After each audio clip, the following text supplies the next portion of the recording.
E aí, meninos e meninas, segundo ano, de volta aí, outra videoaula. Vamos ver continuação aí de História da Arte. Hoje deve ser, tá certo? Capítulo 7, não é? O módulo 7, a arte moderna, vanguardas europeias, o que é ser moderno. Então, nós agora saímos do cinema, né?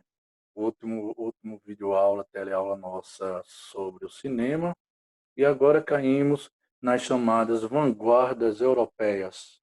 Vamos agora mergulhar, vamos agora desfrutar sobre algumas escolas, alguns movimentos, algumas tendências de artes que nasceram na Europa, conhecida como vanguardas europeias.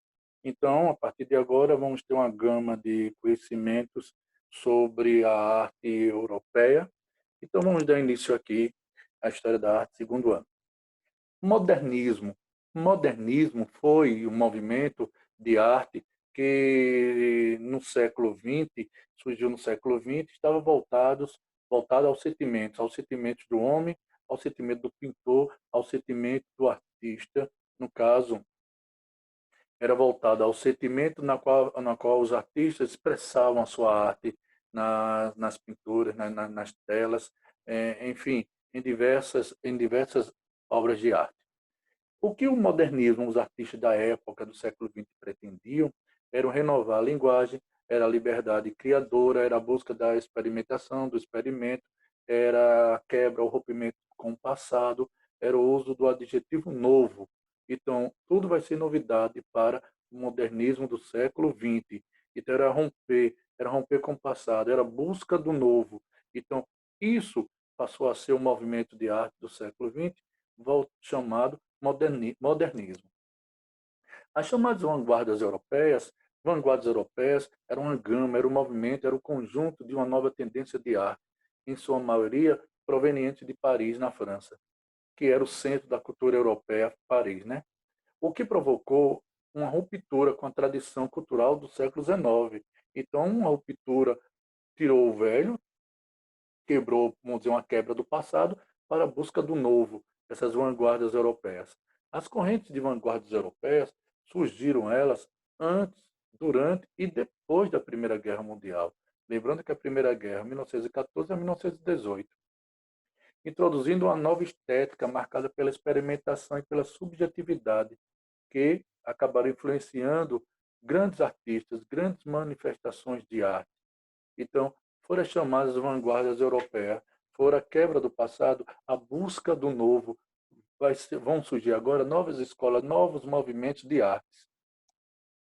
Essas vanguardas europeias, as principais correntes de vanguardas foram cubismo, né, que vamos ver depois, lá na frente, o cubismo, que foi uma tendência de arte, uma tendência artística que acabou influenciando vários escritores, vários artistas plásticos no início do século XX. O cubismo deixou suas marcas ao imprimir novas técnicas narrativas que fragmentavam a realidade e permitiam a desconstrução da visão clássica sobre o tempo e sobre o espaço. Enfim, então vamos estudar depois o cubismo, apenas mostrando nesse capítulo que vamos ter algumas vanguardas, vamos ver as vanguardas europeias e o cubismo é uma delas.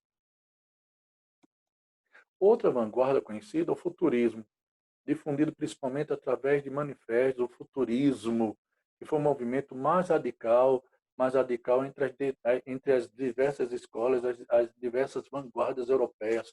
Foi muito radical a questão do movimento chamado futurismo, que aqui no Brasil teve como característica futurismo nas obras de Mário de Andrade. Vamos conhecer depois. É só a introdução, esse capítulo 7 sobre as vanguardas europeias. Cubismo, futurismo, expressionismo, que foi uma nova tendência de vanguarda europeia, uma nova tendência de movimento de arte, que acabou valorizando a subjetividade. O expressionismo, ele surgiu no começo do século XX, representando a visão de vários artistas, vários pintores alemães e franceses. É outro movimento, outra escola, outra tendência de vanguarda europeia, expressionismo, que também vamos estudar. Dadaísmo, outra vanguarda europeia. criado na Suíça durante a Primeira Guerra Mundial. Lembrando que a Primeira Guerra de 14 a 18, 1914 e 1918, o dadaísmo surgiu como uma resposta ao clima de instabilidade provocada pela guerra, pelo movimento da Primeira Guerra Mundial.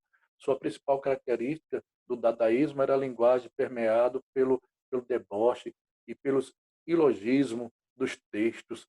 Vamos conhecer depois esse movimento chamado dadaísmo. Outra vanguarda europeia, surrealismo, que surgiu na França por volta de 1924, o surrealismo que defendeu a criação através das experiências nascidas no imaginário. Na literatura brasileira influenciou muito aqui no Brasil o surrealismo, alguns artistas brasileiros do surrealismo como Oswaldo de Andrade, Mário de Andrade, Murilo Mendes e Jorge de Lima. Vamos conhecer também essa vanguarda europeia, conhecida como surrealismo. Então, são algumas vanguardas que vamos conhecer, vamos estudar e vamos entender suas características nos capítulos posteriores. Bom, romantismo. O romantismo caracteriza como uma reação do neoclassicismo, é o novo, a nova escola clássica, o neoclassicismo do século XVIII. O artista romântico desafiava as normas perante os temas. A pintura romântica ela aproximava das formas do barroco.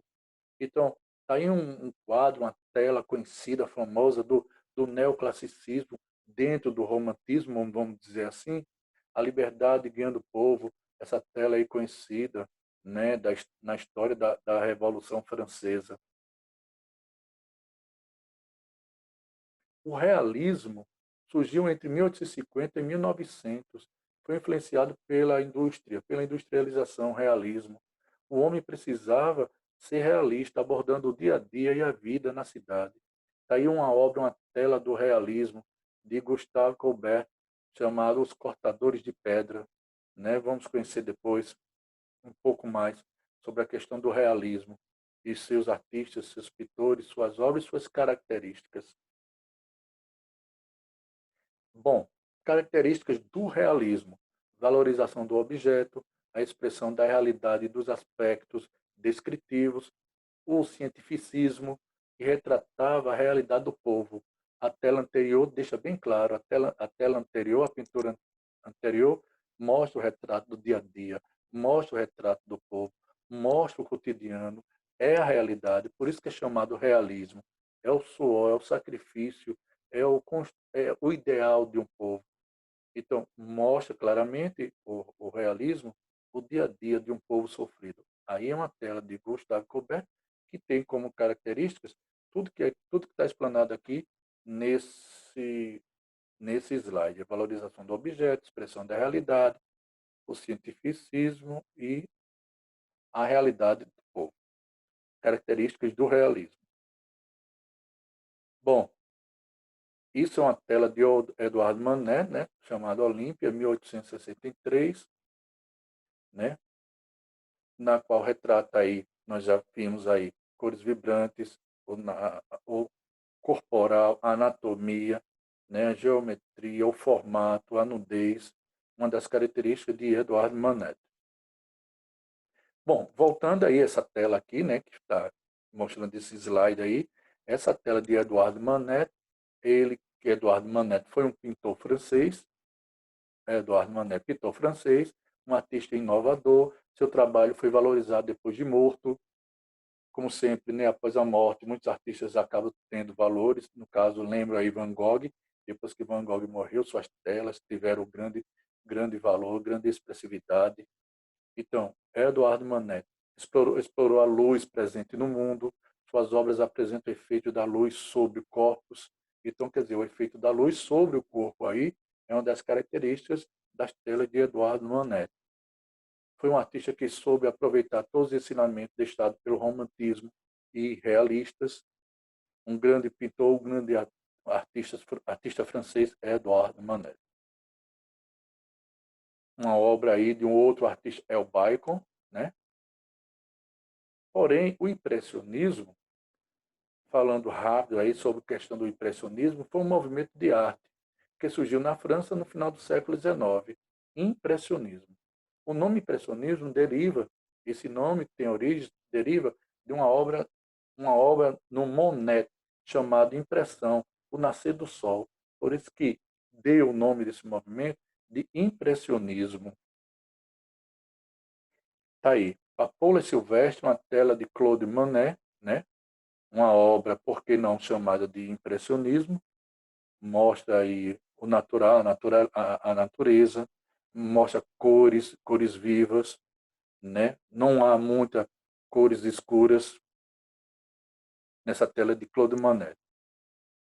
Bom, e para fechar esse capítulo, a arte moderna no Brasil chegou por volta de 1910, começo do século XX. E alguns artistas da arte moderna se destacaram, como Anita Malfatti, já ouviram falar, vocês, de Cavalcante, Inácio da Costa e Silva, Mário de Andrade, Plínio Salgado, foi escritor, Renato de Almeida e Heitor Villa-Lobos. Esses foram artistas da arte moderna do Brasil, que vamos vê-los depois lá na frente. Esse capítulo ele aborda mais as escolas das vanguardas europeias. Ele mostra mais as vanguardas europeias que vamos estudar nos capítulos posteriores. E as vanguardas europeias, mostrando um pouco do que foi, são movimentos culturais que começaram na Europa no início do século XX, os quais iniciaram um tempo de ruptura, de quebra do passado para o novo, para a novidade, para as estéticas presentes. Então vão ser escolas chamadas de vanguardas europeias, que vão mostrar uma nova tendência, uma nova roupagem da arte europeia. Estéticas literárias. Dentre as vanguardas europeias, destacam-se, dentre das vanguardas, nós temos futurismo, dadaísmo, surrealismo, como foi visto, que vamos estudar depois, expressionismo e cubismo. Não esqueçam, isso tudo aqui são chamados de vanguardas europeias, que vamos conhecer com mais detalhe suas características do futurismo, dadaísmo, realismo, expressionismo, cubismo, suas características, seus pintores, suas telas, seus quadros. Então vamos ver depois nos próximos capítulos essas vanguardas europeias. Como eu falei, esse capítulo 7 mostra apenas a introdução do que veio a ser as vanguardas europeias e suas correntes. Cubismo, né, como pode ser considerado o verdadeiro início da arte contemporânea, é só uma pincelada do que foi o cubismo, que vamos ver depois. Pois o cubismo, ele continha potencialidade de todas as principais tendências de arte que marcaram o século XX. Então, é o início, né, das vanguardas europeias, também denominado, por que não, de cubismo, cujo, quando se fala em cubismo, não esqueça de um grande artista do cubismo, Pablo Picasso, né? Pablo Picasso. Então, vamos ver depois quem foi Pablo Picasso, suas obras e suas características. Por fim, é essa abordagem do capítulo 7, né? O início das chamadas vanguardas europeias, que vamos ver depois cada movimento desses. É apenas a introdução, mas que não esqueçam vocês que vamos ver depois o futurismo, dadaísmo, o realismo, expressionismo, cubismo, essas correntes europeias que vão marcar, principalmente após essas vanguardas europeias, vamos, aqui no Brasil, muitas dessas vanguardas vêm e vão ser incorporadas na Semana da Arte Moderna de 22, né, em São Paulo. Bons estudos aí, fica aí a revisão para vocês e tenta responder aí os exercícios desse capítulo. Até a próxima. Valeu, meninos. Valeu, meninas.